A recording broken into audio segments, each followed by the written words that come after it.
پھر اس کے بعد اس میں کھاد کی مقررہ مقدار ڈال کے بیج جو ہے وہ زمین کے اندر دبا دیتا ہے۔ بیج دبانے کے بعد بھی وہ اس کی دیکھ بھال جاری رکھتا ہے، اس کا پانی کا، دھوپ کا، ہر چیز کا خیال رکھتا ہے، تو پھر ایک نئی پودے کی، ایک نئی زندگی کی ابتدا ہوتی ہے۔ اسی طریقے سے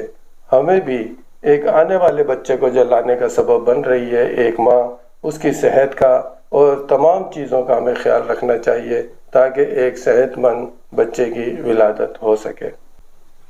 اس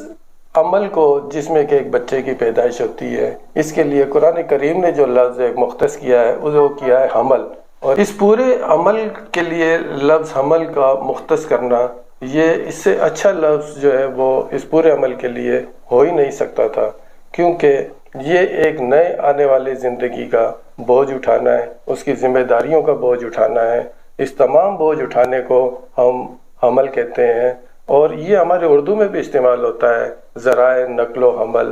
تو ایسا بوجھ اٹھانا جس سے کہ زندگی آگے کی طرف چلے، جس میں ترقی ہو، جس میں ارتقاء ہو، ایوولوشن ہو، اس طرح سے بوجھ اٹھانے کو حمل کہتے ہیں۔ تو یہ آپ انتہائی سوچ سمجھ کر ہی یہ حمل کے عمل سے آپ گزریں۔ اگر آپ بغیر پلاننگ کے، وداؤٹ اینی پلاننگ، بغیر منصوبہ بندی کے یہ عمل کریں گے تو اسٹریس میں آنے کے آپ کے چانسز زیادہ ہو جائیں گے، جس کی بنا پہ جیسا کہ ڈیٹا بتایا تھا کہ پاکستان میں 1,01,00,000 خواتین حاملہ ہوتی ہیں، جس میں کہ 38 لاکھ خواتین کسی بیماری کی وجہ سے یا کوئی اور اپنا اکنامک کنڈیشن کی وجہ سے وہ حاملہ نہیں ہونی چاہتی، لیکن وہ حاملہ ہو جاتی ہیں، جس کے بعد اسٹریس اور ٹینشن ان کی لائف میں آ جاتا ہے۔ ہماری آج کی جو یہ ویڈیو ہے، ہو سکتا ہے کہ یہ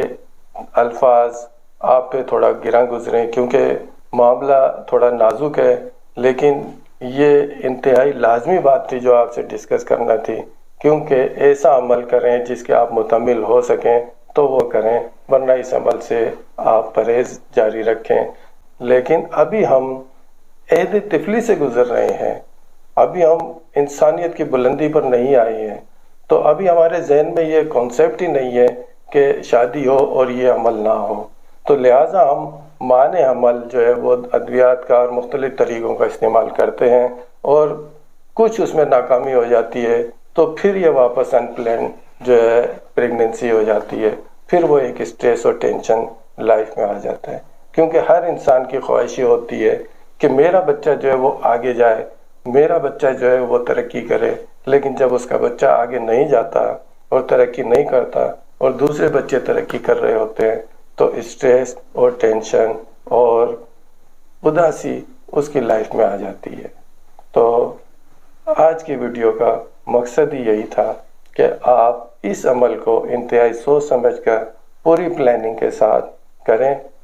ہماری اگلی ویڈیو جو ہے وہ آئے گی کہ جب حمل کے آخری مراحل، جب ڈیلیوری ہو رہی ہوتی ہے تو ہمیں پتہ نہیں ہوتا کہ کتنا ٹائم یہ ڈیلیوری چلے گی، کتنا ہم جو ہے اس کو اسٹریس میں ہمیں دیکھ کر، اور کچھ آج کل ایسا رجحان آ گیا ہے کہ فوراً آپریشن کی طرف چلے جاتے ہیں، تو کب آپریشن کی طرف جانا چاہیے اور اس ٹائمنگ میں ہمیں کیا لائی عمل اختیار کرنا چاہیے کہ ہم اس پروسیس سے بغیر کسی نقصان کے، بغیر زیادہ نقصان کے ہم ایک نئی زندگی کو اس دنیا میں لا سکیں۔ کیونکہ ہماری ویڈیو جو ہے وہ بچوں کی صحت سے متعلق چل رہی تھی، تو اسی صحت کو جو ہے مد نظر رکھتے ہوئے، اسی عمل کو مد نظر رکھتے ہوئے ہم نے ایک ماں کی صحت بھی اچھی ہونی چاہیے،